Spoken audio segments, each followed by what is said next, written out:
और नमस्कार साथियों, कैसे हैं आप सब। मैं शरद भार्गव अपने यूट्यूब चैनल पर आपका हार्दिक स्वागत करता हूं। तो साथियों, आशा करता हूं आप सभी स्वस्थ और मस्त होंगे और अपनी तैयारी भी अच्छी तरीके से कर रहे होंगे। यूपीएसआई की तैयारी जो और फॉर्म भी आ चुके हैं यूपीएसआई के, तो भावी दरोगा हो। तो आज मैं आपके लिए प्रैक्टिस सेट हिंदी का 2 लेकर आया हूँ, जिसमें आप मेरे साथ बहुत ही अच्छे से क्वेश्चंस करेंगे और उन अच्छे अच्छे क्वेश्चंस का अच्छा अच्छा एक्सप्लेनेशन भी आपको मिलेगा। ठीक है, तो बढ़ते हैं। और जैसा कि जो पिछला जो पहली जो क्लास मैंने कराई थी, उसमें कुछ साथियों के कमेंट्स थे कि क्वेश्चंस का लेवल अप करके लाइए। थोड़ा मुझे समय दीजिए, मैं क्वेश्चंस का लेवल भी अप करके लाऊंगा और क्वेश्चन भी आपको बहुत ही अच्छे मिलेंगे और उन क्वेश्चंस का एक्सप्लेनेशन भी बहुत ही अच्छी तरीके से मिलेगा। ठीक है, तो साथियों बने रहे मेरे साथ में। और हिंदी की बात ऐसी रही तो हिंदी में आपको कोई दिक्कत नहीं होगी अगर आप मेरे साथ हिंदी में बने रहते हैं, इस क्लास को करते हैं। ठीक है, तो आज बढ़ते हैं पहले प्रश्न की ओर।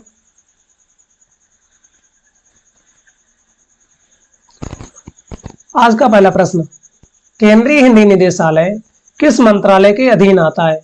केंद्रीय हिंदी निदेशालय किस मंत्रालय के अधीन आता है? बात करते हैं केंद्रीय हिंदी निदेशालय की।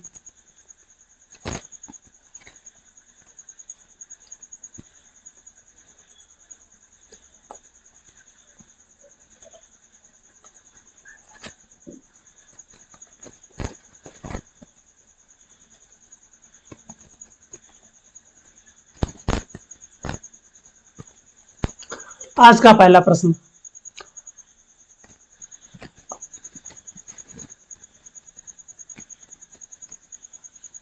आज का पहला प्रश्न, केंद्रीय हिंदी निदेशालय किस मंत्रालय के अधीन आता है?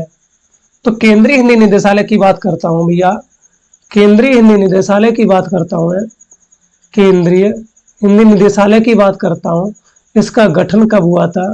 इसका भैया गठन कब हुआ था, या फिर अंग्रेजी में कह लें इसका फॉर्मेशन कब हुआ था? तो 1 मार्च 1 मार्च 1 मार्च 1960 को, 1 मार्च 1960 को इसका गठन हुआ था। केंद्रीय हिंदी निदेशालय किस मंत्रालय के अधीन आता है? तो भैया आता है राजभाषा विभाग के तहत। राजभाषा विभाग के तहत। राजभाषा विभाग, राजभाषा विभाग के अंतर्गत कार्य करता है। और इस राजभाषा विभाग का भी गठन कब हो जाता है? इसका गठन 1975 में हो जाता है। तो भैया, और राजभाषा विभाग के अंतर्गत ही क्या भैया कार्य करता है? केंद्रीय केंद्रीय केंद्रीय अनुवाद ब्यूरो। केंद्रीय अनुवाद ब्यूरो। केंद्रीय अनुवाद ब्यूरो।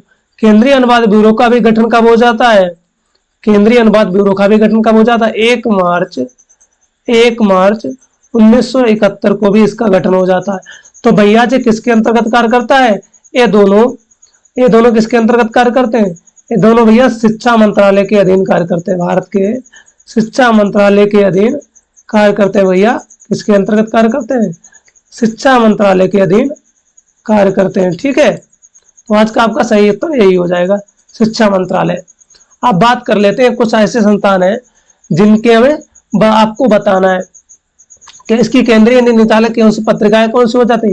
इसकी पत्रिकाएं की बात करता हूं तो इसकी भैया भाषा भाषा वार्षिकी, भाषा वार्षिकी, भाषा वार्षिकी और साहित्यमाला इसकी पत्रिका हो जाती है। क्या भैया? भाषा वार्षिकी और साहित्यमाला इसकी पत्रिका हो जाती है। क्या भैया? भाषा वार्षिकी और साहित्यमाला इसकी पत्रिका हो जाती है। ठीक है, आप बताइए, आप बताइए मानक देवनागरी वर्णमाला। अगला एक नया डॉक्यूमेंट ले लेता हूं मैं। आप बताइए इसका, आप बताइए मानक मानक देवनागरी देवनागरी मानक देवनागरी वर्णमाला का प्रकाशन कब हुआ था? वर्णमाला का प्रकाशन कब हुआ था?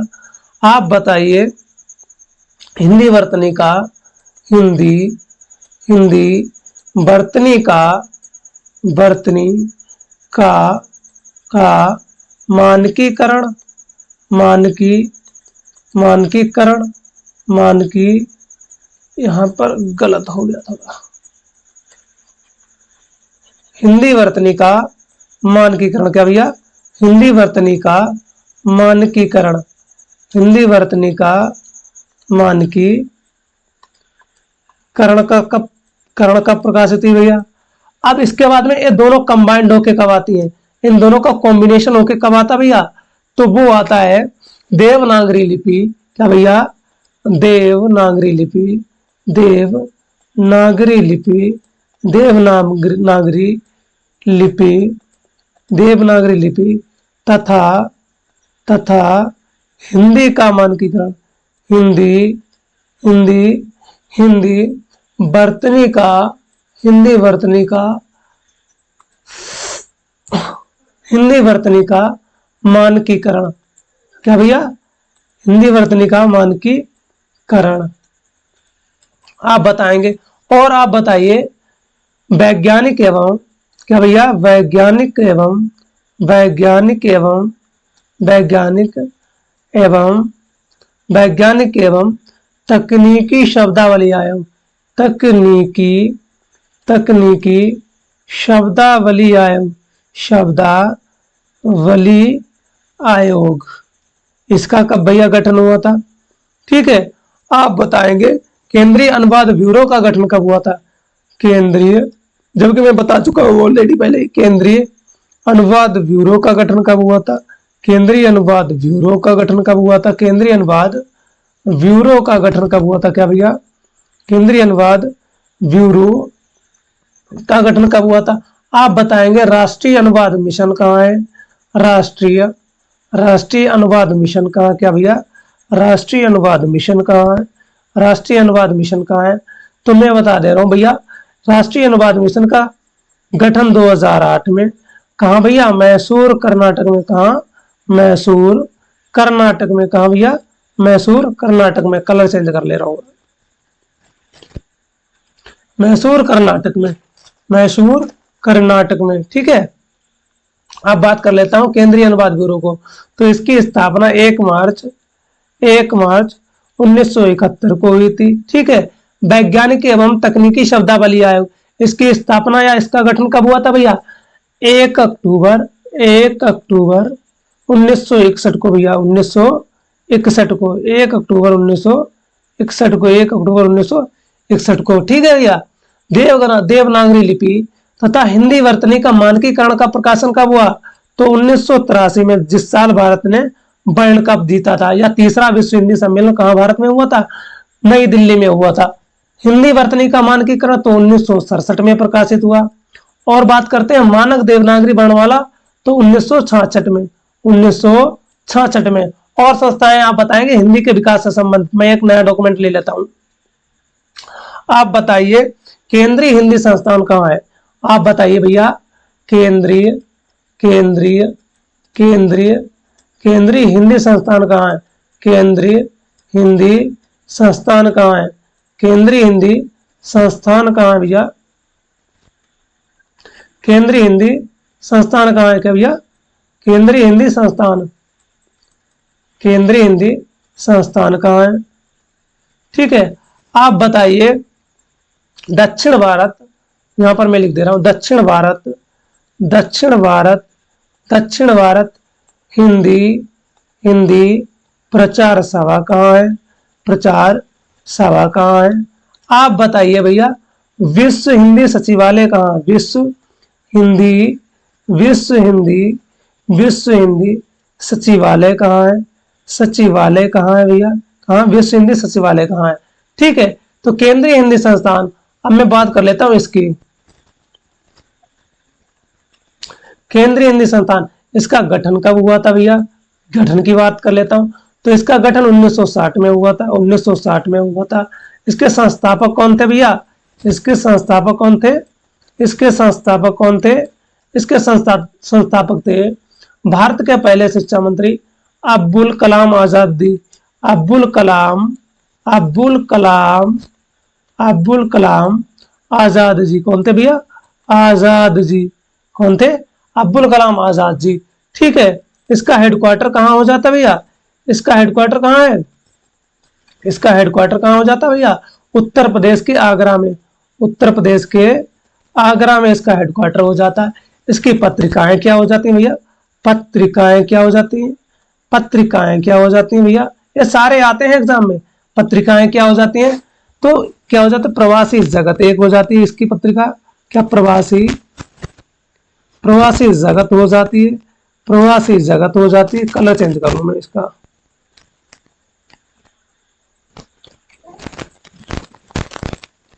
प्रवासी जगत हो जाती है इसकी, प्रवासी जगत हो जाती है। संवाद पथ हो जाती है, क्या भैया, संवाद पथ हो जाती है, संवाद पथ हो जाती है। एक इसकी पत्रिका मीडिया हो जाती है, एक पत्रिका इसकी मीडिया हो जाती है, क्या भैया, मीडिया हो जाती है। एक हो जाती है संवाद पथ मीडिया, एक हो जाती है समन्वय दक्षिण हो जाती है, समन्वय दक्षिण हो जाती है। एक हो जाती है भैया समन्वय पूरब हो जाती है, से एक हो जाती है समन्वय पश्चिम, क्या हो जाती है, समन्वय पश्चिम हो जाती है, क्या भैया, समन्वय पश्चिम। ये इसकी पत्रिकाएं हो जाती हैं। प्रवासी जगत, संवाद पथ, मीडिया, समन्वय दक्षिण, समन्वय पूरब, समन्वय पश्चिम इसकी पत्रिकाएं हो जाती हैं। अब बात कर लेते हैं दक्षिण भारत हिंदी प्रचार सभा के, दक्षिण भारत हिंदी प्रचार सभा की। तो दक्षिण भारत हिंदी प्रचार सभा का गठन कब हुआ था, कब हुआ था भैया, गठन कब हुआ था, इसका गठन 1918 में हो जाता। हेडक्वार्टर इसका कहाँ हो जाता भैया, चेन्नई में हो जाता, कहाँ, चेन्नई में हो जाता। इसके अध्यक्ष, तो आजीवन इसके अध्यक्ष कौन थे, ये गांधी जी रहे थे। कौन, गांधी जी इसके आजीवन अध्यक्ष रहे, गांधी जी, गांधी जी इसके आजीवन अध्यक्ष रहे। विश्व हिंदी सचिवालय कहाँ हो जाता, ये भैया मॉरिशस में हो जाता, कहाँ, मॉरिशस में हो जाता, कहाँ भैया हो जाता, मॉरिशस में हो जाता विश्व हिंदी सचिवालय, ठीक है। और मॉरिशस कैपिटल क्या हो जाती है, पोर्ट लुई हो जाती है, पोर्ट लुई इसकी कैपिटल क्या हो जाती है, port Louis, port Louis. Mauritius capital कहाँ भैया हो जाती है, पोर्ट लुई इसकी कैपिटल हो जाती है, ठीक है। अब अगले प्रश्न की ओर बढ़ेंगे। हिंदी साहित्य को कितने कालखंडों में विभाजित किया गया है, हिंदी साहित्य को कितने कालखंडों में विभाजित किया गया। तो बात करते हैं हिंदी साहित्य को, हिंदी साहित्य को भैया कितने कालखंडों में विभाजित किया गया। अब बात करते हैं हिंदी साहित्य के कालखंडों की। तो भैया इसका क्या हो जाता है, इसके सबसे पहले क्या हो जाता भैया, आदिकाल हो जाता, क्या भैया, आदिकाल हो जाता, क्या भैया, आदिकाल हो जाता। आदिकाल को भैया प्रारंभिक काल भी कहा जाता, क्या भैया, प्रारंभिक काल भी कहा जाता, क्या भैया, प्रारंभिक काल भी कहा जाता है, प्रारंभिक काल भी कहा जाता। इसे भैया प्रारंभिक काल, इसे चारण काल भी कहा जाता, क्या भैया, चारण काल भी कहा जाता, चारण काल भी कहा जाता, ठीक है। तो ये हो जाता 1050 से लेकर 1050 से लेकर 1350 तक। इसके बाद में आ जाता है क्या भैया, भक्ति काल हो जाता, क्या हो जाता, भक्ति काल। इसे हटा के मैं फिर से पूरा सही से लिख दूं, भक्ति काल क्या हो जाता भैया, भक्ति काल कब से हो जाता, 1350 से लेकर 1650 तक। मैं सारा लिख दे रहा हूं, अब मेरे भाई बहनों को कोई दिक्कत ना हो। तो क्या हो जाता भैया, आदिकाल। बात करते हैं आदिकाल की। तो सबसे पहले आदिकाल, आदिकाल 1050 से लेकर 1350 तक, क्या भैया, 1350 तक। उसके बाद में भक्ति काल, क्या हो जाता, भक्ति काल भैया, क्या हो जाता, भक्ति काल। भक्ति काल हो जाता 1350 से लेकर 1650 तक। भक्ति काल को ही भैया हिंदी साहित्य का स्वर्ण काल भी कहा गया। भक्ति काल के बाद में आ जाता भैया रीति काल या फिर रीति काल या फिर श्रृंगार काल भी इसे कई विद्वानों ने कहा है। इसे कई विद्वानों ने कहा भैया इसे श्रृंगार भी काल कहा है, श्रृंगार काल भी कहा है। क्यों कहा, इसमें इस काल में सबसे ज्यादा रसछंद अलंकार से संबंधित साहित्य की रचना की गई है। तो इसकी बात कर लेता हूं भैया, 1650 से लेकर 1850 तक हो जाता, क्या भैया, 1850 तक।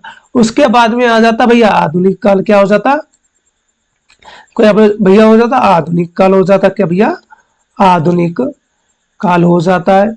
आधुनिक काल कब हो जाता, 1850 से लेकर 1950 तक, मतलब 1950 से अब तक हो जाता है। 1850 से लेकर अब तक मान लीजिए क्या हो जाता भैया, अब तक, ये आधुनिक काल। और आधुनिक काल को भी कई कालखंडों में विभाजित किया गया। आधुनिक काल को भी भैया कई कालखंडों में विभाजित किया गया, जैसे भारतेंदु, वार तेंदु युग, वार तेंदु। उसके बाद में भैया महावीर प्रसाद द्विवेदी के नाम पर द्विवेदी युग। क्या हो जाता भैया? द्विवेदी युग हो जाता है। द्विवेदी युग हो जाता है क्या भैया? द्विवेदी युग हो जाता है। उसके बाद में आ जाता भैया छायावाद। यहाँ पर मैं अगले पेज में समझाता हूँ, अगले पेज में मैं आपको समझाता हूँ क्या हो जाता भैया। कलर चेंज कर लूं मैं। भारतीय लोग क्या हो जाता भैया? भारतेंदु युग, भारतेंदु युग। फिर महावीर प्रसाद द्विवेदी के नाम पर भैया द्विवेदी युग। कौन सा भैया? द्विवेदी युग। फिर उसके बाद में रोमांटिसिज्म अर्थात छायावाद आ जाता है क्या भैया? छायावाद हो जाता है। छायावाद के बाद में आ जाता भैया मेरा प्रगतिवाद। क्या भैया? प्रगतिवाद हो जाता है। प्रगतिवाद हो जाता है। फिर उसके बाद में प्रयोगवाद, प्रयोगवाद, प्रयोगवाद। प्रयोगवाद के बाद में नई कविता लेखन। क्या भैया? नई कविता लेखन। क्या हो जाता भैया? नई कविता, नई कविता लेखन, नई कविता लेखन। ठीक है, मैं आपको सबको बता रहा हूं। ठीक है, तो भारतेंदु को 1850 से लेकर भैया 1850 से लेकर 1900 तक रहता है। द्विवेदी युग 1900 से लेकर भैया 1918 तक रहता है। क्या भाई? 18 से तक, मतलब 18 साल रहा है। और छायावाद जो है इसे यूरोप में छायावाद को क्या कहा जाता है भैया? रोमांटिसिज्म कहा जाता है। यूरोप में छायावाद को रोमांटिसिज्म कहा जाता है। तो ये 1918 से लेकर 1936 तक। क्या भैया? 1936 तक। प्रगतिवाद जो हो जाता है 1936 से लेकर 1942 तक। और प्रयोगवाद जो हो जाता है 1942 से लेकर 1951 तक। और नई कविता लेखन जो हो जाता है 1951 से अब तक। क्या हो जाता भैया? अब तक। तो यहां तक मेरे किसी भी भाई बहन को दिक्कत नहीं होनी चाहिए। जितने इसमें मुझे चीजें डिस्क्राइब करनी थी उतनी मैंने उन चीजों को डिस्क्राइब किया, आपके सामने और भी अच्छी तरीके से एक्सप्लेन किया है। ठीक है, तो एक्सप्लेनेशन में कोई कमी नहीं रहेगी, कंटेंट में भी कोई कमी नहीं रहेगी। आप मेरे साथ बने रहें और आपसे क्वेश्चन भी होंगे, चाहे वो साहित्य हो या चाहे व्याकरण हो। ठीक है, स्पर्श व्यंजन, कंठय ध्वनि, अघोष और महाप्राण ध्वनि है। तो स्पर्श व्यंजन, कंठय ध्वनि, अघोष और महाप्राण ध्वनि। बात करता हूं भैया कंठय ध्वनि। एक मुझे कहां से पॉइंट मिल गया भैया? यहां से कंठय ध्वनि में। तो कंठय ध्वनि में क्या आता है भैया? कय आता है, कय आता है, खय आता है, गय आता है और घय आता है और डय आता है। ठीक, स्पर्श व्यंजन। तो स्पर्श व्यंजन कहां से कहां तक होते भैया? तो स्पर्श व्यंजन का से भैया मां तक होते हैं, मां तक होते हैं। इन्हें 5 वर्गों में विभाजित किया गया और प्रत्येक वर्ग में क्या भैया? 5 वर्ण होते हैं। प्रत्येक वर्ग में 5 वर्ण होते हैं और स्पर्श व्यंजनों की संख्या कितनी है? 25 है। ठीक है, फिर वो क्या कह रहा है? अघोष। क्या कह रहा है भैया? अघोष की बात कर रहा है। अघोष क्या होते हैं? पहला और दूसरा अघोष होते हैं। पहला और दूसरा अघोष हो जाते हैं। फिर वो कह रहा है कि महाप्राण ध्वनि होनी चाहिए। क्या होनी चाहिए भैया? महाप्राण। महाप्राण ध्वनि क्या हो जाती है भैया? दूसरा और चौथा महाप्राण हो जाता है। जबकि पहला, तीसरा, पांचवा ये सब क्या हो जाते हैं भैया? अल्प प्राण हो जाते हैं। अल्प प्राण हो जाते हैं। क्या भैया? अल्प प्राण। जबकि दूसरा और चौथा क्या हो जाते हैं भैया? महाप्राण हो जाते हैं। क्या? महाप्राण हो जाते हैं। ठीक है, तो अब्बा वो कह रहा है कि स्पर्श व्यंजन भी होना चाहिए, कंठय ध्वनि भी होनी चाहिए, अघोष भी होना चाहिए और महाप्राण ध्वनि भी होनी चाहिए। तो इनमें कौन से भैया? महाप्राण ध्वनि है। तो खासे खरगोश हो जाते हैं। क्या भैया? खासे खरगोश हो जाता है। क्या? खासे खरगोश हो जाता है। तो यही आपका आंसर है। क्या भैया? खासे खरगोश ही आपका आंसर हो जाता है। ठीक है, आगे बात करता हूं। आप बताइए अंतः स्थ व्यंजन, अंतः अंतः स्थ व्यंजन बताइए, अंतः स्थ व्यंजन बताइए। अंतः स्थ व्यंजन क्या हो जाते हैं? आप बताइए नासिक के व्यंजन क्या हो जाते हैं? आप बताइए नासिक के व्यंजन क्या हो जाते हैं? नासिक के व्यंजन बताइए। आप काकल्य वर्ण बताइए। आप काकल्य वर्ण बताइए। क्या भैया? आप काकल्य वर्ण बताइए। ठीक है, आप बताइए क्या भैया, ऊष्मीय व्यंजन। ये क्या बताइए भैया, ऊष्मीय व्यंजन बताइए, क्या हो जाते हैं, ऊष्मीय व्यंजन बताइए आप। ठीक है, तो अंतःस्थय क्या हो जाते हैं भैया, या, रा, ला और वय हो जाता है। या, रा, ला और वय। नासिक के व्यंजन क्या हो जाता है, डा, या, अणा, ना और मय हो जाते हैं भैया। नासिक के व्यंजनों को क्या भैया, ये नाक से ज्यादा उच्चारित होते हैं। इनका उच्चारण करने पर नाक से वायु ज्यादा निकलते हैं, नाक से क्या, गर्म वायु निकलती है। ठीक है, काकल लवण क्या हो जाता है भैया, हा हो जाता। इसके उच्चारण करने पर भैया कंठ से, कंठ के नीचे से बोला जाता है। और ऊष्मीय व्यंजन क्या हो जाता है भैया, शा, शा, सा और हा, ये क्या हो जाता है भैया, ऊष्मीय व्यंजन हो जाते। ठीक है, आप दंतोष्ट बताइए, दंतोष्ट बताइए जिसका उच्चारण दांत और ओठ से होता है। तो दंतोष्ट व्यंजन कौन सा भैया होता है, वाह होता है। दंतोष्ट व्यंजन क्या होता है, वाह हो जाता है। ठीक है, अब अगले ओर बढ़ते हैं, अगले प्रश्न की ओर बढ़ते हैं। ठीक है भैया, इस एक्सप्लेनेशन में आपको कोई कमी नहीं मिलेगी, आप बस मेरे साथ एग्जाम तक बने रहें, फिर आप अपना हिंदी का स्तर देखना। ठीक है, निम्न में से कौन संज्ञा शब्द नहीं है, निम्न में से कौन संज्ञा शब्द नहीं है। संज्ञा क्या हो जाती है भैया, संज्ञा तो प्राचीन हिंदी में क्या भैया, प्राचीन हिंदी में, हिंदी में संज्ञा भैया कितने थे, संज्ञा के प्रकार कितने थे भैया, प्राचीन हिंदी में संज्ञा 5 प्रकार की थी। जबकि आधुनिक हिंदी में क्या भैया, आधुनिक, कोशिश कर रहा हूं छोटे से छोटा लिखा हूं, आधुनिक हिंदी में, आधुनिक हिंदी में, आधुनिक हिंदी में संज्ञा भैया कितने हैं, संज्ञा के 3 प्रकार हैं, संज्ञा के भैया 3 प्रकार हैं। या इस प्रकार कह लें इसे, या इस प्रकार इसे कह लें क्या भैया, या इस प्रकार हम इसे कह लें, रचना के आधार पर संज्ञा भैया, रचना के आधार पर एक होती है भैया, अर्थ के आधार पर, क्या भैया, अर्थ के आधार पर। तो रचना के आधार पर यह पर संज्ञा के 3 भेद हैं, जबकि अर्थ के आधार पर भैया संज्ञा के 5 भेद होते हैं। अर्थ के आधार पर संज्ञा के 5 भेद होते हैं। मैंने दोनों तरीके से आपको बता दिया। प्राचीन हिंदी में संज्ञा के प्रकार कितने, 5 थे, और आधुनिक हिंदी में संज्ञा के प्रकार 3 है। संज्ञा की रचना के आधार पर संज्ञा के 3 भेद हैं, अर्थ के आधार पर संज्ञा के 5 भेद हैं। ठीक है, अब बात करता हूं संज्ञा की। तो पानी क्या हो जाती है भैया, पदार्थवाचक संज्ञा। क्या हो जाती है, पानी पदार्थवाचक संज्ञा। क्या हो जाती है, पदार्थवाचक संज्ञा हो जाती है, पदार्थवाचक संज्ञा। सड़क क्या हो जाती है भैया, जातिवाचक। सड़क क्या हो जाती है भैया, जातिवाचक संज्ञा। क्या भैया, जातिवाचक संज्ञा हो जाती है भैया। गुंबद भी क्या हो जाता है, गुंबद भी जातिवाचक संज्ञा हो जाती है। क्या हो जाती है भैया, गुंबद भी जातिवाचक संज्ञा। निराश क्या हो जाता है भैया, निराश। निराश से आपका क्या है कि विशेषण है। कैसा विशेषण है, वो भी गुणवाचक विशेषण है। क्या भैया, गुणवाचक विशेषण। क्या भैया, गुणवाचक विशेषण है, गुणवाचक विशेषण है। निराश भी क्या है, क्या है भैया, गुणवाचक विशेषण है। क्या है भैया, गुणवाचक विशेषण है। तो इतनी चीजें क्लियर हुई, साफ हुई भैया, कुछ चमका कि नहीं चमका है। अगला प्रश्न है आपका, सच्चे देशभक्त सदा अभिनंदनीय है। सच्चे देशभक्त सदा अभिनंदनीय है।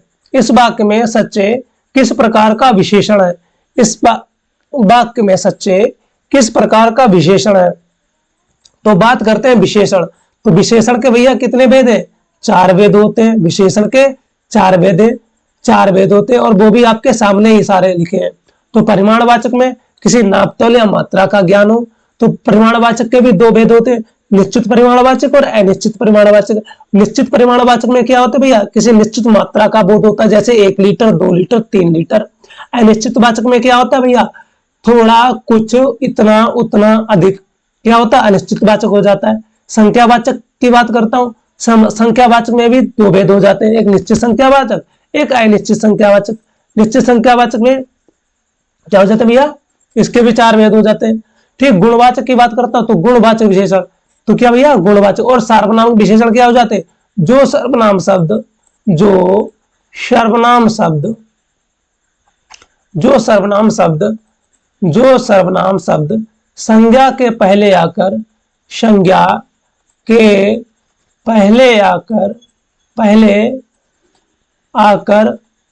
उसका संबंध संज्ञा के साथ दिखाते हैं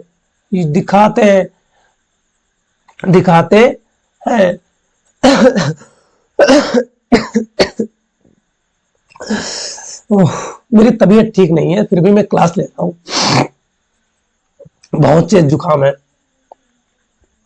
क्या भैया हो जाते हैं, दिखाते हैं, तो वो क्या कहलाते हैं, सार्वनामिक विशेषण। जो जैसे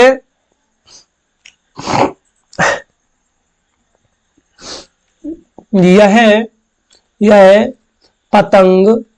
पतंग मेरी है, यह पतंग मेरी है। तो यहां पर जो पतंग क्या है, वो संज्ञा है। इससे पहले क्या लग गया भैया, सर्वनाम लग गया। तो सर्वनाम जो संज्ञा से पहले आकर उसका संबंध संज्ञा के साथ दिखाते हैं, वो क्या कहलाते हैं भैया, सार्वनामिक विशेषण कहलाते हैं, या फिर संकेतवाचक विशेषण कहलाते हैं। ठीक है, अब अगले प्रश्न की ओर बढ़ेंगे। तो इसमें कौन सा उत्तर सही है भैया, गुणवाचक, सच्चा, अच्छा, बुरा, कायर, निर्भीक। ये क्या हो जाते हैं भैया, ये सारे क्या है, गुणवाचक विशेषण है। ये सारे क्या है भैया, गुणवाचक विशेषण है।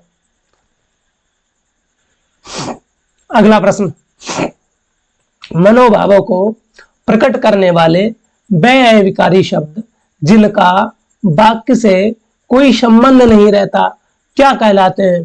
तो भैया सब शब्दों की बात कर लेता हूं।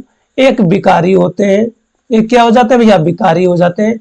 एक क्या हो जाते हैं भैया, अविकारी हो जाते हैं। क्या भैया, अविकारी हो जाते हैं। क्या भाई, ए अव्यय हो जाते हैं।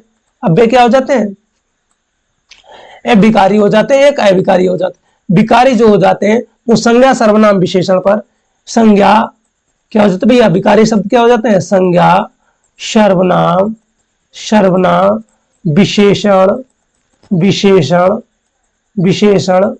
विशेषण उसके बाद में क्रिया और अविकारी क्या हो जाते हैं भैया, क्रिया विशेषण हो जाते हैं भैया।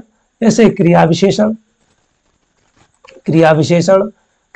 विशेषण विस्मयादिबोधक भैया, विस्मयादिबोधक।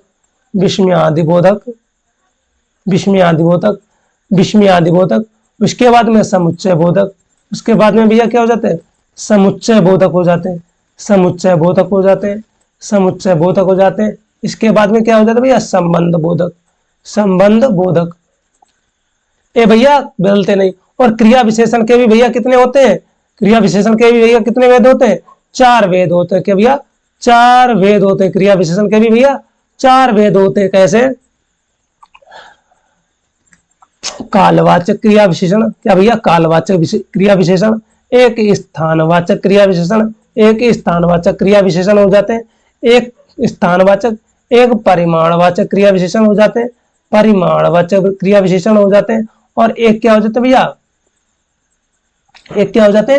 परिमाणवाचक के बाद में क्या हो जाते हैं भैया, आपके हो जाते हैं, मैं रिकॉल नहीं कर पा रहा हूं इस टाइम पे, कालवाचक, स्थानवाचक, परिमाणवाचक, और आप क्या हो जाते हैं भैया, कालवाचक क्रिया विशेषण। एक क्या हो जाते हैं भैया, स्थानवाचक क्रिया विशेषण। एक हो जाते हैं रीतिवाचक क्रिया विशेषण। क्या हो जाते हैं, रीतिवाचक क्रिया विशेषण। क्या हो जाते हैं भैया, रीतिवाचक। और एक हो जाते हैं भैया, परिमाणवाचक। क्या हो जाते हैं भैया, परिमाणवाचक। ठीक है, 4 प्रकार के क्रिया विशेषण हो जाते हैं। ठीक हो जाते हैं, 4 प्रकार के हो जाते हैं। ठीक है, तो अविकारी शब्द क्या हो जाते हैं, क्रिया विशेषण के भी 4 भेद हो जाते हैं, जैसे कालवाचक, स्थानवाचक, रीतिवाचक और परिमाणवाचक क्रिया विशेषण। ठीक है, तो इसका क्या हो जाता है भैया, वो क्या हो जाते हैं, विस्मयादिबोधक अव्यय हो जाते हैं, मनोभाव प्रकट करते हैं। जैसे आश्चर्य हो जाते हैं, आश्चर्य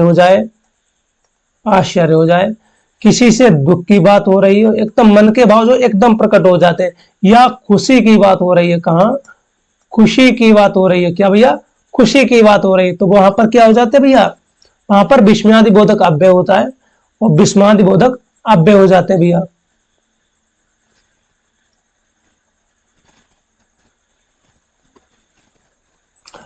जिसकी रज में लोट लोट कर बड़े हुए हैं, घुटनों के बल सरक सरक कर खड़े हुए हैं। इसमें आपको बताना है कौन सा भैया छंद है। इनमें आपको बताना है भैया कौन सा छंद है। अब मैं छंद की ही बात कर लेता हूं। छंद छंद की बात कर लेता हूं भैया। क्या बात करता हूं भैया? छंद। छंद शास्त्र के प्रणेता कौन थे भैया? छंद शास्त्र के छंद शास्त्र के प्रणेता भैया कौन थे? प्रणेता कौन थे या फिर जनक कौन थे? छंद शास्त्र के प्रणेता भैया आचार्य पिंगल नाम के ऋषि थे। कौन भैया? आचार्य पिंगल नाम के ऋषि थे। क्या भैया? पिंगल नाम के ऋषि थे। पिंगल नाम के ऋषि थे। छंद में भैया, छंद में क्या हो जाती है भैया? छंद में क्या हो जाता है? छंद का प्राण किसे कहा जाता है? छंद का प्राण किसे कहते हैं भैया? आप बताएंगे। ये आपका आज का क्वेश्चन है, समझो। छंद का प्राण किसे कहते हैं? ये क्वेश्चन आपका है। छंद का प्राण किसे कहते हैं? प्राण किसे कहते हैं? आप इसे बताएंगे भैया, छंद का प्राण किसे कहते हैं। ठीक है, सही। ये आज का क्वेश्चन है, सबको कमेंट बॉक्स में इसका उत्तर देना है। सारे लोगों को, जितने मेरे दोस्त भाई बहन मित्र मेरी क्लास देखेंगे, उस सारे लोग इसका आंसर कमेंट बॉक्स में देंगे कि छंद का प्राण किसे कहते हैं। ठीक है, और मैं इसे इरेज कर दूंगा, तो मैं अगला यहाँ पर इसी में लिख दूंगा जो जितने एक्सप्लेन करना है मुझे। ठीक है, तो आज का प्रश्न जो है आपका, वो छंद का प्राण किसे कहते हैं, ये आपका प्रश्न है। ये समझो, यहाँ पर मैंने क्वेश्चन मार्क भी लगा दिया। छंद का प्राण किसे कहते हैं, आज का क्वेश्चन है। ठीक है, मैं इसे इरेज। अब बात करते हैं भैया छंद की। तो छंदोबद्ध गद्य की अपेक्षा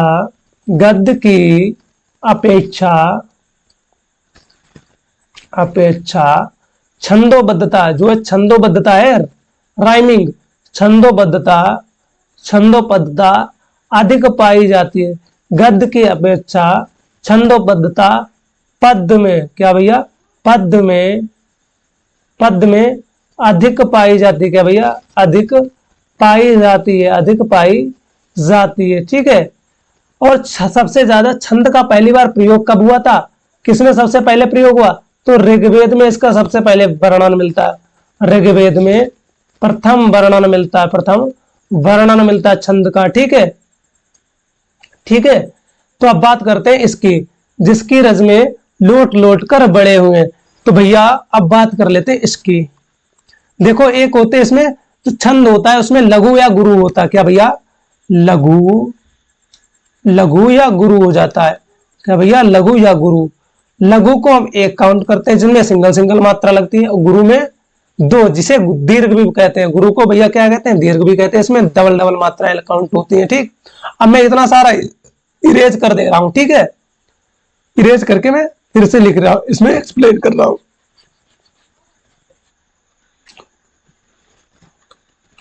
ठीक है, तो यहां पर मैं मात्रा लगाता हूं। जैसे इसमें एक छोटी की मात्रा है तो इसमें एक लगेगी, इसमें भी सिंगल है तो एक लगेगी। इसमें क्या भैया? गुरु है तो दो, इसमें एक, इसमें दो लगेंगी, इसमें भी भैया क्या? दो लगेंगी, इसमें एक, फिर इसमें दो लगेंगी दीर्घ है, क्योंकि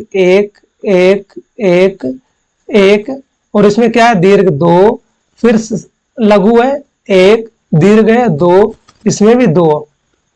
इसको काउंट कर लेते हैं, दो दो एक,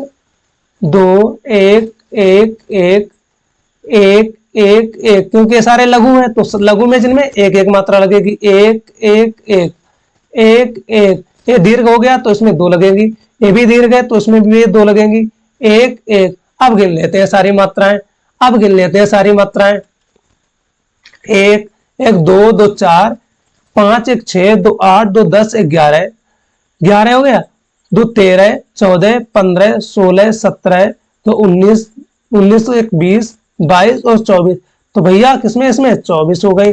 इसमें भी गिन लेते हैं, 2, 2 4, 5, 2 7, 1 8, 9, 10, 11, 12, 13, 3 16, 16 2 18, 2 20, 2 22, 2 24। तो इसमें भी भैया कितने हो गए? 24 मात्राएं। 24 किसमें मात्राएं हो जाती है भैया? वो किसमें हो जाती है? वो रोला में हो जाती है। किसमें भैया? रोला में। गीतिका की बात करता हूं तो गीतिका में भैया प्रत्येक चरण में 26, प्रत्येक चरण में 26, दोहा में कितनी हो जाती है प्रत्येक चरण में? 13 11 13 11। चौपाई की बात कर लेता हूं। चौपाई में प्रत्येक चरण में भैया 16 16 16 16 16 16 16 16। और एक होता भैया चौपाई। क्या होता भैया? वो तो चौपाई हो गया। चौपाई में कितने होते हैं? 16 16। एक चौपाई होता है। क्या एक चौपाई छंद हो जाता है? उसमें भैया प्रत्येक चरण में 15 15 15 15। किसमें भैया? 15 15। एक हो जाता है आला खंड। क्या हो जाता है भैया? आला हो जाते हैं। क्या हो जाते भैया? आला। आला और उदल कहां के रहने वाले थे भैया? महोबा के। कहां के? आला में भैया कितनी हो जाती है? 31 31 31। कितनी भैया? 31 31 31। अब बात करते हैं हरि गीतिका की। हरि गीतिका हरि गीतिका हरि गीतिका। हरि गीतिका में भैया कितनी हो जाती है? 28 28 28 और 28। बरबे में भैया कितने हो जाते हैं? बरबे आप बताएंगे। बरबे में कितने हैं भैया? 12 कामा 7 और 12 7 हो जाते हैं। ठीक है, तो इतने सारे बता चुका है। जिसमें 24 24 मात्राएं हो जाती है वो क्या हो जाता है भैया? रोला हो जाते हैं और रोला हो जाते हैं। ठीक ठीक। अब बात करता हूँ सोरठा की।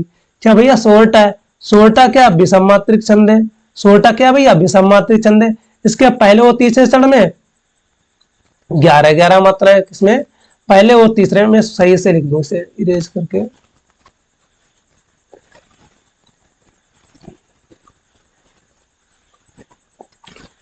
पहले और तीसरे चरण में भैया कितने? 11 11 मात्राएं।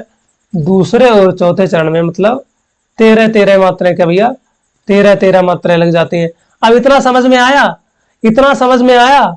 ठीक है, बाकी कहीं पे आपको दिक्कत नहीं होगी। ठीक है, तो जहां पर दिक्कत भी अगर मुझसे हो, क्योंकि आज मेरी तबीयत भी ठीक नहीं उतनी, मैंने जैसे तैसे भैया के कहने से क्लास आज कराई है।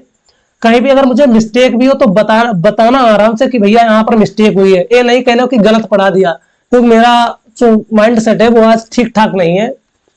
जुकाम जब होता है आप जानते हैं अच्छी खासी नाक निकलती है, वो भी निकल भी रही है बहुत। कैसे भी लेफ्ट हैंड राइट हैंड सरका कर भी उसे काम चला रहे हैं। लेफ्ट हैंड से राइट हैंड से नाक को साफ कर रहे हैं और आपकी क्लास ले रहे हैं, समझ लो। ठीक है, बहुत आज बिल्कुल गरम गरम हवा निकल रही है नाक से। ठीक है, तो अगला क्वेश्चन है, दिए गए विकल्पों में भ्रांतिमान अलंकार का उदाहरण कौन सा है? क्वेश्चन नंबर 8 है क्या भैया? दिए गए विकल्पों में से भ्रांतिमान अलंकार का उदाहरण कौन सा है?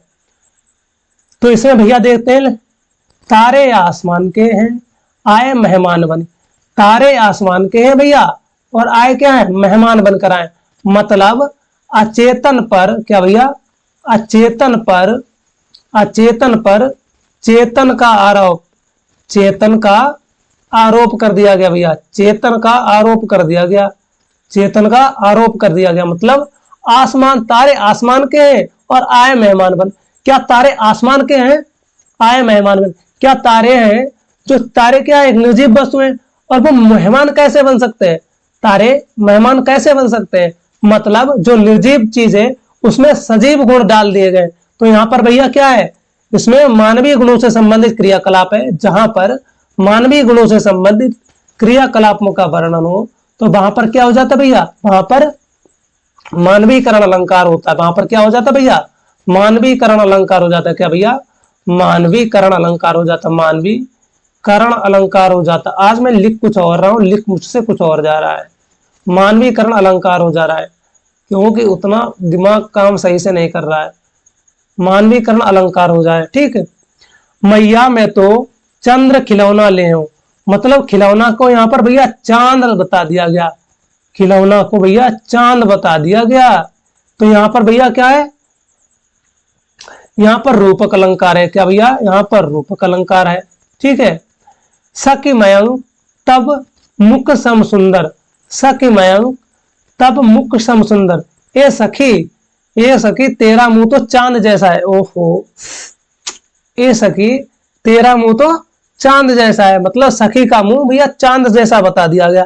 तो यहां पर भैया क्या हो जाएगा?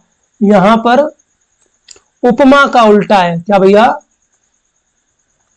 क्या भैया? उपमा का उल्टा। यहां पर उपमा का उल्टा, और उपमा का उल्टा कौन सा भैया हो जाता है? वो प्रतीप अलंकार हो जाता है। क्या भैया? प्रतीप अलंकार। तो इन पंक्तियों में कौन सा अलंकार है भैया? प्रतीप अलंकार है। इसमें कौन सा? प्रतीप अलंकार है। कौन सा भैया? प्रतीप अलंकार, प्रतीप अलंकार है। तो अब बचता क्या है? बी वाला बचता है, जान श्याम घनश्याम को नाच उठे बनोर। जान श्याम घनश्याम को नाच उठे बनोर। जब शाम की बेला थी और वहां पर जंगल में मोर थे, उन्होंने घनश्याम जी को अर्थात श्री कृष्ण भगवान को बादल मान लिया, क्योंकि उन्होंने वो उनका रूप बादल के समान मान लिया कि जैसे जो बादल है, घनश्याम जी का अर्थात कृष्ण जी का जो रंग है वो बादल के समान है। तो उन्होंने, उनके मन में भ्रम हो गया, मोरों के मन में क्या भ्रम पैदा हो गया, तो उन्होंने श्री कृष्ण जी को काले बादल मान लिया, इसीलिए वो नाच उठे। क्या भैया? तो यहाँ पर भ्रम की कंडीशन पैदा हो गई, भ्रम की स्थिति बन गई है। तो वहां पर क्या हो जाता भैया? भ्रांतिमान अलंकार हो जाता है। क्या भैया? भ्रांतिमान अलंकार हो जाता है। अगला प्रश्न, पाली का वैयाकरण किसे कहते हैं? पाली का वैयाकरण किसे कहते हैं? वैयाकरण का क्या अर्थ होता है भैया? वो व्याकरण का पंडित, इसे क्या भैया कहा जाता है? व्याकरण, व्याकरण का पंडित या फिर ज्ञानी, व्याकरण का पंडित या इसे कह जाते हैं भैया ज्ञानी, व्याकरण का पंडित या फिर ज्ञानी। तो उसे क्या कहते हैं भैया? वैयाकरण कहते हैं। क्या कहते हैं? वैयाकरण कहते हैं। ठीक है, उसे क्या कहते हैं भैया? वैयाकरण कहते हैं। जो व्याकरण का पंडित या फिर ज्ञानी होता है, क्या होता है भैया? ज्ञानी हो जाता है। जैसे आप लोग इस समय तैयारी कर रहे हैं, आप लोग अपने आप को बहुत ज्ञानी समझ रहे होंगे चलो खैर कोई बात नहीं, हम प्रश्न की ओर बढ़ते हैं। हेमचंद्र, हेमचंद्र जी को भैया किसे अपभ्रंश का पाणिनि कहा जाता या फिर अपभ्रंश का वैयाकरण कहा जाता? किसे भैया? अपभ्रंश का वैयाकरण कहा जाता, अपभ्रंश का वैयाकरण कहा जाता है इन्हें भैया, अपभ्रंश का वैयाकरण कहा जाता है।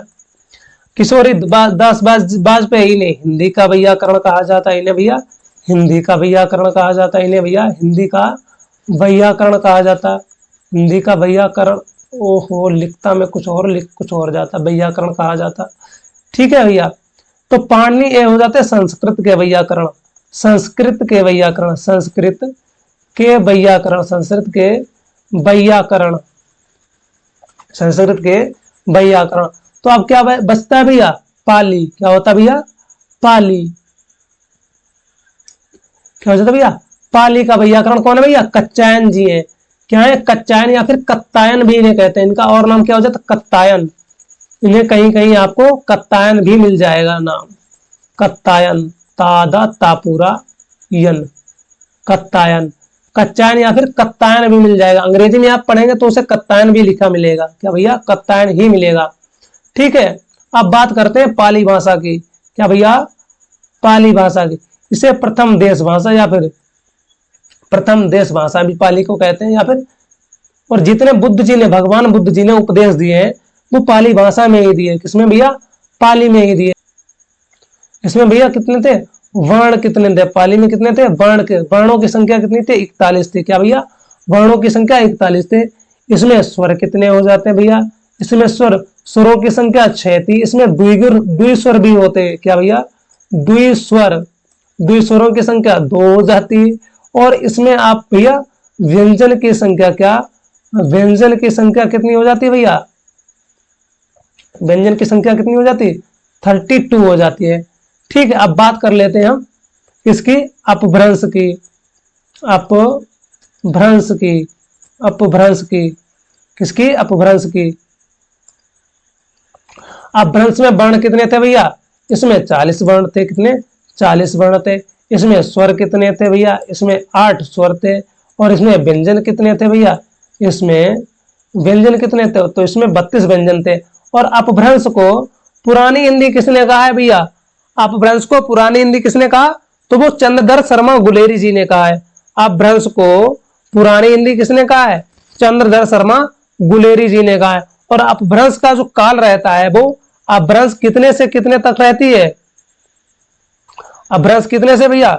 900 से लेकर 900 से लेकर 900 ईस्वी से लेकर 1100 ईस्वी तक, 1100 ईस्वी तक। इसमें एक और छोटी छोटी जो भाषा आती वो अभट्ट भी इसमें आई है। ठीक है, इसमें अवट का भी प्रयोग हुआ है। ठीक है भैया, तो अब अगले प्रश्न की ओर बढ़ते हैं। इसमें तो कोई दिक्कत नहीं, कहीं पर अगर आपको दिक्कत हो तो बता जरूर देना कमेंट बॉक्स में किस तरह भैया यहां पर दिक्कत हो रही है। ठीक है, इनमें से कौन सा शब्द तत्सम है? इनमें से कौन सा शब्द तत्सम है? तो भैया एक शब्द क्या हो जाता है? आदित्यवार। आदित्यवार भैया क्या है? ये तद्भव है। इसका तत्सम क्या बनेगा? इतवार बनेगा। इसका तत्सम क्या बनेगा? इतवार बनेगा। एक अर्थ है भैया साई। साई क्या भैया? तद्भव शब्द है। इसका भैया तत्सम बनेगा स्वामी बनेगा। इसका क्या बनेगा? स्वामी बनेगा। एक जमाई। जमाई क्या भैया? तद्भव है, तो इसका भैया तत्सम बनेगा जामाता। जामाता। ये जामाता, और जामाता ऐसे ही शुद्ध शब्द लिखा जाता है, शुद्ध अशुद्ध में आ जाता है भैया। ये शुद्ध शब्द है क्या भैया? ये शुद्ध है। ठीक है, इस तरीके से जामाता लिखता। और एक है मकड़ी। तो मकड़ी भी क्या भैया? तद्भव है, और इसका तत्सम क्या बनता? मरकटी बनता। क्या भैया? मरकटी बनता है। तो ये तो सारे ही तत्सम हो गए। ये तो भैया क्या हो गए? सारे ही तत्सम हो गए। तो यहां पर हम इन्हीं को ही मान लेते हैं। चलो क्वेश्चन अब चेंज नहीं करेंगे। ठीक है, तो ये सारे क्या हो जाते? तत्सम है। ठीक है, ये सारे तद्भव है, तत्सम तो इनमें मिला ही नहीं कोई, ये सारे तद्भव हो गए। ठीक है, तो मैंने आपको इतना एक्सप्लेन कर दिया है। ठीक है, यहाँ पर और कोई दिक्कत है? आप पर्यंक का बताइए। आप पर्यंक का बताइए। वो क्या भैया? इसका तद्भव होता है पलंग हो जाता है। क्या हो जाता?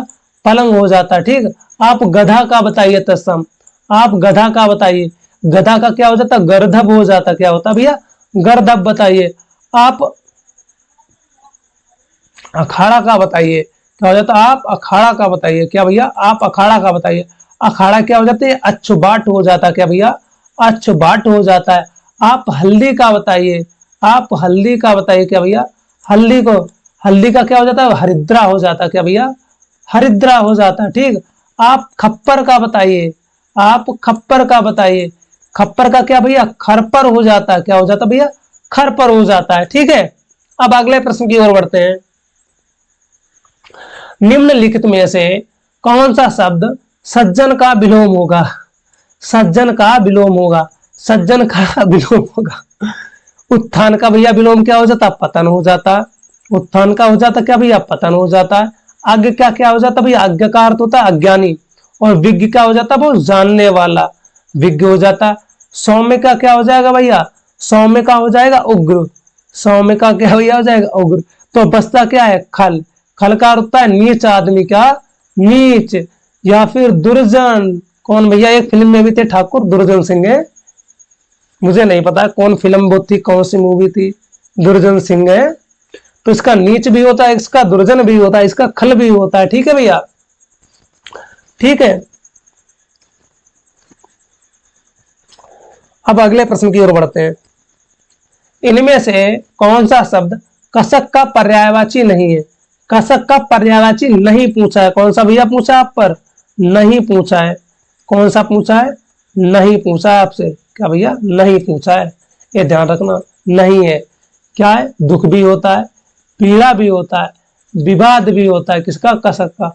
नहीं, विवाद नहीं होता भैया, ये तो गलत मैं कर रहा हूं। दर्द होता है कसक का, तो विवाद नहीं होता। कौन सा भैया? विवाद नहीं होता। यही आपका सही उत्तर है। क्या भैया? यही आपका सही उत्तर हो जाता है। क्या भैया? यही आपका सही उत्तर हो जाता है। ये सही नहीं होगा क्या भैया? मान जा, सही होगा नहीं होगा? क्या हो जाता है? यही भैया आपका हो जाता है। तो पर्यायवाची में आपसे कुछ पूछ लेता हूं। आप तोता का बताइए। आप तोता का बताइए। आप युवती का बताइए। किसका? युवती का बताइए। आप युवती का बताइए। आप खोज का बताइए। इसका भैया? खोज का। खोज का आप सही। आप खोज का बताइए। आप खोज का बताइए। आप पंडित का बताइए। पर्यायवाची आप पंडित का बताइए। आप पंडित। आप हाथी का बताइए। क्या भैया? हाथी का बताइए। आप हाथी का बताइए। आप मेढक का बताइए। इस समय मेढक का तो समय चल रहा है। आप मेढक का बताइए। आप मेढक का बताइए। इस समय मेढक का तो समय चल रहा है, इधर उधर बहुत मिलेंगे घूमते हुए तुम्हें। तोता का क्या हो जाता? सुख हो जाता। क्या भैया? सुख। मैं सुख भी गलत लिख रहा हूं। ओ ओके भाई, ओके सही कर दो उसे। तोता का क्या हो जाता भैया, शुक हो जाता। सुआ भी हो जाता क्या भैया, सुआ भी हो जाता। इसे सुग्गा भी कहते हैं क्या भैया, उसे सुग्गा भी कह देते हैं। इसे सुआ सुग्गा भी कह देते हैं। इसे कीर भी कहते हैं क्या भैया, इसे कीर भी कहते हैं। इसे तोता भी कह देते हैं। इसे भैया रक्त तुंड भी कह देते हैं, रक्त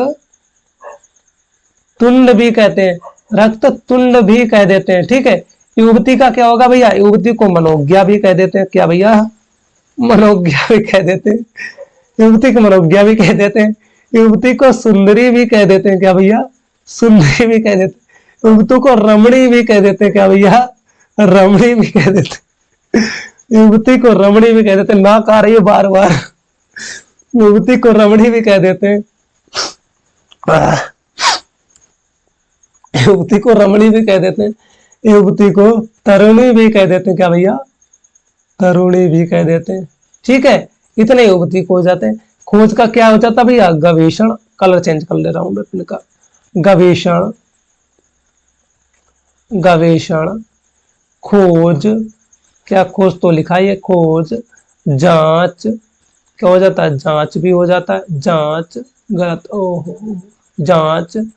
अनुसंधान, आज मैं मुंह से कुछ और नहीं कर रहा, लिख में कुछ और रहा हूं। संधान, अनुसंधान। खोज, गवेषण, जांच, अनुसंधान, एक इसके भैया खोज के पर्यायवाची होते हैं। अब मैं बात कर लेता हूँ पंडित की। तो पंडित का पर्यायवाची क्या हो जाता, शुद्ध भी हो जाता, क्या शुद्ध भी हो जाता। एक बुद्ध भी हो जाता, एक क्या भैया, बुद्ध भी हो जाता। एक मही भी हो जाता क्या भैया, एक मही भी हो जाता। एक मनीषी भी हो जाता, एक मनीषी भी हो जाता। एक पंडित भी हो जाता। एक वेदविद भी हो जाता, क्या वेद विद भी हो जाता, वेदविद हो जाता। इसे ज्ञानी भी कह देते हैं क्या भैया, ज्ञानी भी कह देते हैं। ठीक है, आप हाथी का बताइए, हाथी का क्या हो जाता भैया, हस्ती भी हो जाता है क्या भैया, हस्ती भी हो जाता है। दंती भी हो जाता है, दंती भी हो जाता है। हस्ती भी हो जाता है, दंती भी हो जाता है। एक व्याल भी हो जाता है, व्याल भी हो जाता है। एक वितुंड भी हो जाता है, यहाँ पर स्पेस नहीं है अर्थात गली नहीं है, वितुंड भी हो जाता है। यहाँ पर गली नहीं, नहीं तो और मैं लिख देता, वितुंड भी हो जाता है। यहाँ पर सिर्फ इसके लिए ही गली बची है। तो मेढक का हो जाता, दादुर भी हो जाता क्या भैया, दादुर भी हो जाता। एक दरदुर भी हो जाता, क्या दरदुर भी हो जाता। एक मेढक, दादुर, दरदुर। वर्षा भू भी हो जाता क्या भैया, वर्षा भू भी हो जाता। जब वर्षा हो जाती है तब भू, भू मतलब जमीन पर आ जाता। इसे मंडूक भी कह देते क्या भैया, मंडूक भी कह देते, क्योंकि पानी में रहते हैं, मंडूक भी कह देते हैं इसे। वर्षाबू, मंडूक भी कह देते हैं। मेढक, दादुर, दरदुर, वर्षाबू, मंडूक भी कह देते हैं। ठीक है, आप यहाँ पर स्पेस बचाए तो एक और मैं पूछे ले रहा हूं आपसे। आप इसका बताइए, आप बताइए शारंग का बताइए। शारंग छोड़ दीजिए इसे, शारंग को नहीं पूछूंगा, शारंग के तो कई अर्थ बनते हैं, शारंग का नहीं आपसे पूछूंगा। आप कोयल का बता दीजिए।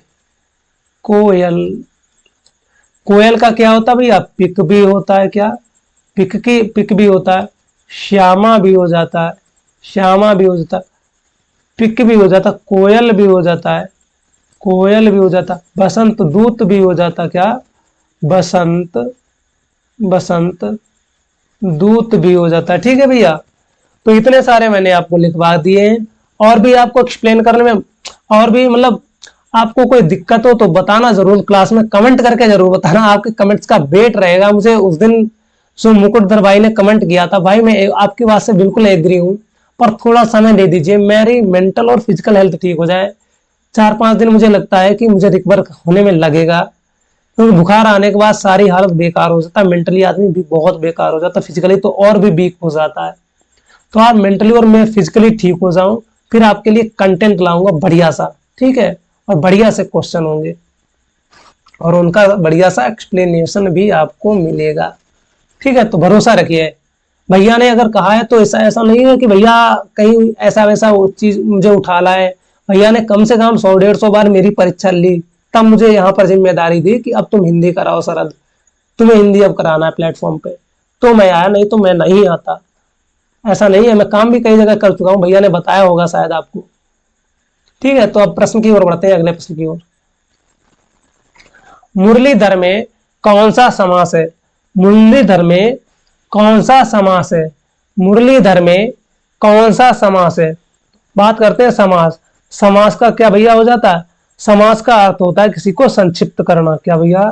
संक्षिप्त करना। क्या भैया? संक्षिप्त करना, या किसी चीज को छोटा कर देना। क्या भैया? किसी चीज को छोटा करना। छोटा करना, कोई चीज फैली हुई है, ज्यादा में फैली हुई है, उसे एक शब्द में कह देना है, या उसको छोटा कर देना, क्या कहलाता है भैया? समास कहलाता है। समास का भैया इसका विलोम क्या होता है? व्यास हो जाता है। ठीक है, समास का अर्थ होता है छोटा करना, व्यास का अर्थ होता है बहुत दूर तक फैलाना। ठीक है, बात करते हैं द्वंद्व समास की। द्वंद्व समास में भैया दोनों पद प्रधान होते हैं। क्या भैया? दोनों पद प्रधान होते हैं। क्या भैया?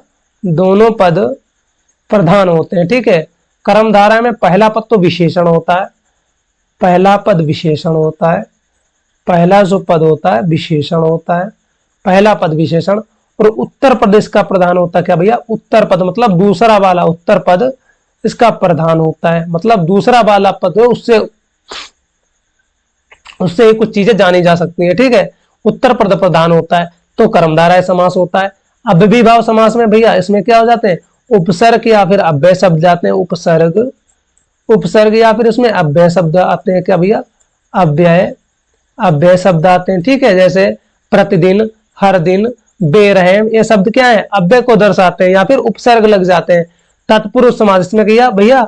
मुरली को धारण करने वाला, भैया मुरली को धारण करने वाला अर्थात तत्पुरुष समास है। इसमें एक विशेष अर्थ इसका और भी बन जाता है, तो इसमें बहुब्रीहि समास भी हो सकता है। इसमें तो दो हो जाएंगे। क्या? बहुब्रीहि समास भी इसमें बन जाएंगे। बहुब्रीहि समास क्यों बनेगा इसका? क्योंकि जो भगवान श्री कृष्ण है वही एक मुरली को धारण करते हैं और कोई नहीं, तो यहाँ पर तत्पुरुष समास भी बनेगा, यहाँ पर मुरलीधर भी बन जाएगा। ठीक है, ठीक है भैया। और द्विगु समास की बात करते हैं, तो द्विगु समास की बात करते हैं। द्विगु समास की बात कर लेता हूं। किसकी भैया? द्विगु समास में द्विगु समास की बात करता हूं। पहला पद क्या हो जाएगा? पहला पद संख्यावाची। पहला पद क्या हो जाएगा? संख्यावाची। जबकि संपूर्ण होगा तो संपूर्ण पद क्या हो जाएगा? पूरे समूह की बात करेगा। किसकी भैया?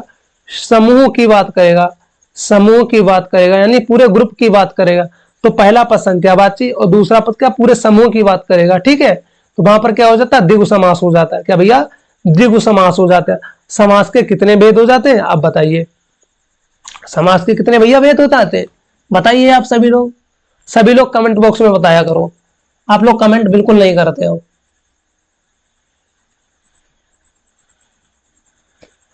दिए गए विकल्पों में से शुद्ध वाक्य छांटिए। दिए गए विकल्पों में से शुद्ध वाक्य छांटिए। ऑप्शन ए, भारत में अनेक दर्शनीय स्थल देखने योग्य हैं। भारत में अनेक दर्शनीय स्थल देखने योग्य हैं। देखिए, इसका थोड़ा साइज ब्रश का बढ़ा लो। ओ ठीक, इतना सही है। जब यहां पर दर्शनीय लग गया है, क्या भैया? जब दर्शनीय लग गया है तो देखने योग्य लगाने की क्या जरूरत थी? तो यहां पर भी डिसऑर्डरिंग कर दी इन्होंने, तो ये तो गलत हो जाएगा भैया। क्यों ये गलत हो जाएगा? भारत में दर्शनीय स्थल अनेक देखने योग्य, तो यहां पर भैया अनेक का यूज कर दिया और वो भी फिर देखने का भी यूज कर दिया, तो ये भी गलत हो जाएगा। भारत में अनेक दर्शनीय स्थल है, ये बिल्कुल सही बात इन्होंने कही। ये प्रश्न कितना बिल्कुल, भारत में अनेक दर्शनीय स्थल है, ये बिल्कुल सही बात है। भारत में देखने योग्य, ये भी डिसऑर्डरिंग हो गई। यहां पर भी भैया डिसऑर्डरिंग हो गई, यहां पर भी डिसऑर्डरिंग हो गई। तो इतने क्वेश्चंस थे मैंने आपको कराए हैं। अब मैं जो विश्व हिंदी सम्मेलन है वो मैं आपको कराया दे रहा हूं, क्योंकि विश्व हिंदी सम्मेलन जो यूपीएसआई 2021 में हुआ था उसमें सारी शिफ्ट में पूछा गया था। ऐसी कोई शिफ्ट नहीं छूटी थी जिसमें विश्व हिंदी सम्मेलन का एक क्वेश्चन आया ना हो। और अब तक जो कितने विश्व हिंदी सम्मेलन हुए? 12 विश्व हिंदी सम्मेलन हुए। कितने भैया? 12 विश्व हिंदी सम्मेलन हुए। तो मैं विश्व हिंदी सम्मेलन को जरूर कराऊंगा। आप इसमें कर लीजिए मेरे साथ में। कलर को चेंज कर लो मैं। तो विश्व हिंदी सम्मेलन डाल दीजिए। विश्व हिंदी हिंदी सम्मेलन, सम्मेलन, सम्मेलन, ठीक है। ओके, ठीक। विश्व हिंदी सम्मेलन, मैं इसका साइज छोटा कर ले रहा हूं। ओके, ठीक है। विश्व हिंदी सम्मेलन की एक ट्रिक बहुत अच्छी हो जाती है, और अब तक जो विश्व हिंदी सम्मेलन है वो 12 विश्व हिंदी सम्मेलन हुए, ठीक है। तो मैं आपको लिख दे रहा हूं, IMTUSIMF,